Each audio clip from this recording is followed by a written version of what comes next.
আমি আলমগীর সশ্রদ্ধ চিত্তে শপথ বা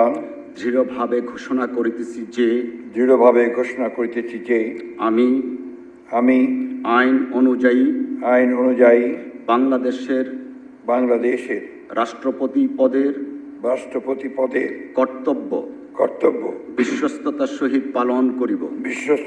পালন করিব। আমি বাংলাদেশের প্রতি অকৃত্রিম বিশ্বাস ও আনুগত্য পোষণ করিব। আমি সংবিধানের রক্ষণ সমর্থন ও নিরাপত্তা বিধান করিব এবং আমি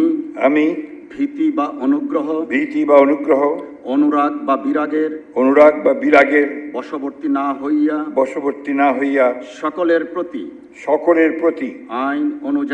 আইন অনুযায়ী যথাবিহিত আচরণ করিব।